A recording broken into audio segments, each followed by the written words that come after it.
So panibagong araw, panibagong vlog na naman ulit tayo. Nakabili nga pala kami ngayon ng bigas na isang sako. Buti na lang talaga yung bigas ngayon ay bumaba na. Kaya nagbaba na rin tayo ng ating bigas. Magkano isang kilo diyan sa inyo? Sa amin dito, 56 kilos na lang yung isang kilo. Kaya para sa aking mga soki na hindi alam na bumaba na yung bigas, ayan, tag 56 kilos na lang yung isang kilo, no? Kagaya ng bear, di ba nagmahal dati yung bear? Yung benta namin yung bear is 150. Yung isa, ngayon ay binabaan na natin. 130 na lang po yung isang bote ng bear. Kaya kung ako sa inyo, bili na kayo dito sa aming tindahan. Charis! Nag-promote. So ayan guys, na nagbaba na tayo ng ating Red Horse, ng ating Grande. Dahil bumaba na naman yung presyo ng mga bear. Kaya ayan, sa mga hindi pa nagbaba dyan, bahala kayo. Basta ako, nagbaba na ako. Tag 130 na lang po yung isang bote ng Red Horse at saka yung Grande. So, ayan na nga at naglinis na nga ako ng aking tindahan.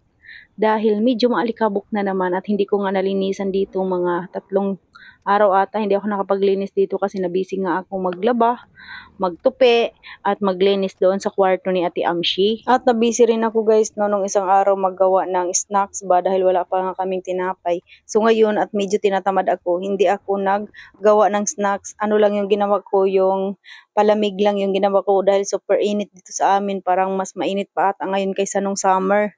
Kaya palamig na juice lang yung pinaano ko, yung tininda ko ngayon. So ayan, naglinis at tagmap na nga ako dito sa aking tindahan at na-miss ko lang talaga ngayon mag voice over no. Kahapon wala tayong upload, tinamad talaga ako kahapon. Pagod na pagod tayo. Ewan ko ano ba yung ginawa ko, naglinis din ata ako doon sa baba at nagkuha ako ng aking mga pinanlabhan ba para hindi madumi. Tapos nagwalis ako ng mga dahon-dahon doon sa likod bahay dahil nabisi rin tayo dito sa ating pabablog. Minsan napapabayaan na rin talaga natin yung ating tindahan. Hindi na tayo nakakapagwalis dahil nabibisi tayo sa sa pag-edit sa pag-edit pa lang guys ng vlog no, ng mga video ay nako, mga ilang minutes din tayo nakatutok sa ating cellphone. So ayan, nagtimpla na ako dyan ng ating palamig dahil maraming naghahanap na palamig dahil super init nga dito sa amin. Kahapon din guys, nagtimpla din ako ng palamig. Kulay pink naman yung kahapon na mayroong gatas. Tapos ubos talaga yun, nakulangan pa nga yung mga bata. Pero hindi na ako ulit nagtimpla. Isang bisis lang ako nagtimpla kasi sakto lang din. Agdilim na, kaya yun naubos din naman no. So ngayon yung ating palamig ay calamansi juice. So tikim nga ako ng tikim dyan at nadamihan nga namin ng tubig ni Papa Udon. Kaya ayun, nagdagdag pa ako tuloy ng sugar kasi parang ano? Hi guys! Welcome to my vlog! Tawag doon, sus, dumating na tuloy yung taga-may, tinakalimutan ko na naman tuloy yung ano ko sasabihin doon. Ay, maglagay pala ng gatas.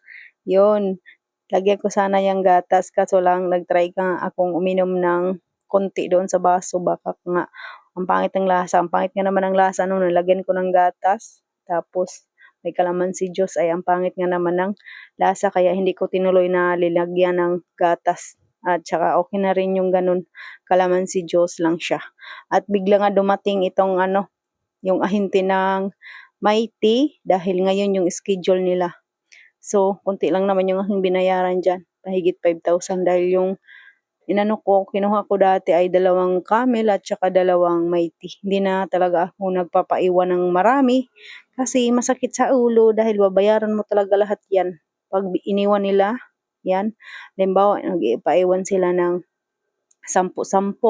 Oh, mahigit yun 20 mil. Yung pag hindi yun naubos, ay pagbalik nila, babayaran mo talaga yun. Kaya yung pinaiwan ko ay 2-2 lang para hindi ako mahirapan sa kalisod. Pagbayad ay pahala kayo dyan.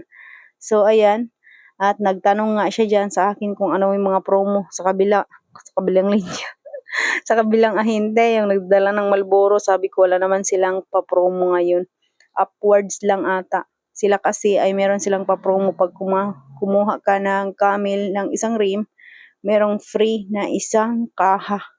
Kaya 2 lang nun yung kinuha ko, 2 rim, kaya 2 kaha lang din yung free sa akin. Pero yun lang yung nila, wala sila ngayong sardinas, wala silang kape, ganyan. Tapos ayan, dami pa niyang interview dyan sa akin.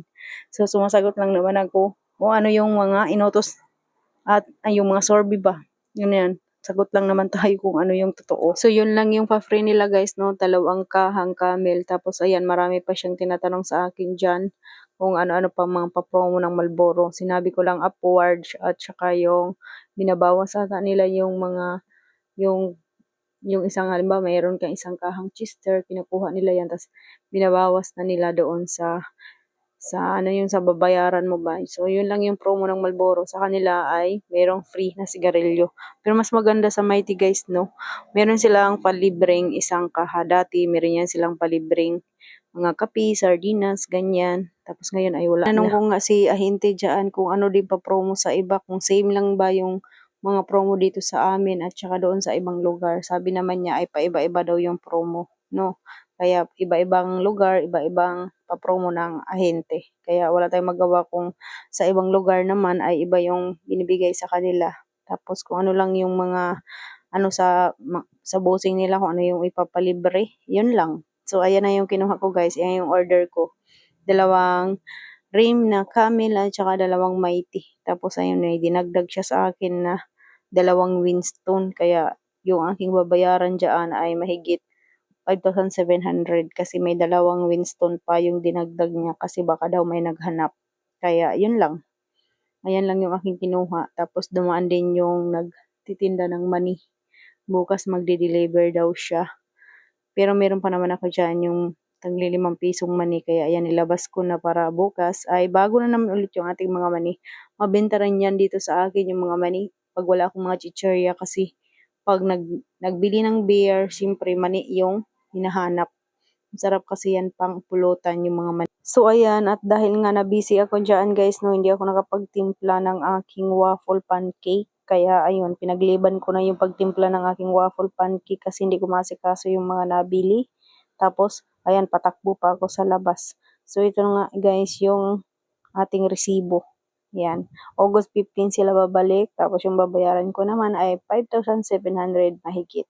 So, paiba-ibang promo ha sa mga ano ko dyan, sa mga kasari-sari store ko dyan, yung aking mga kumari na nandun sa YouTube. Minsan nagtatanong yan sila kung ano yung mga free din sa mga Mighty, ganyan, at saka sa Marlboro. Kaya minsan tatanungin din natin yung ating mga ahente, no? Kasi minsan may mga ahente talaga minsan guys na hindi talaga nila sinasabi yung mga papromo sa ating tindahan at saka yung sa mga sigarilyo ba. Kaya kailangan din talaga nating mga tindera magtanong na sa mga ahente kung may papromo ba o wala. Kasi minsan yung kapatid ng asawa ko may tindahan dyan, minsan hindi niya yan nila binibigyan. At buti na lang talaga guys, tinatanong ko yung kapatid ng asawa ko kung binigyan siya ng papromo. Kaso lang, yun, minsan, sinasabi niya rin ay wala daw siya binigyan. Sabihin mo, susunod na pagbalik ng ahente, nabigyan ka dahil ako binigyan ako ng pa-free, ganyan. Dahil dati, pag hindi ko yan siya tinanong na binigyan ka, may pa-promo ganyan, ganito.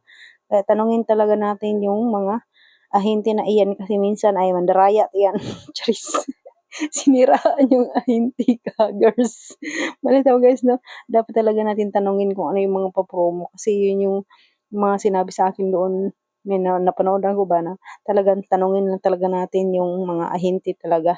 So yun lang yung matitips ko sa mga kasari-sari store ko dyan para hindi sila maloko ba.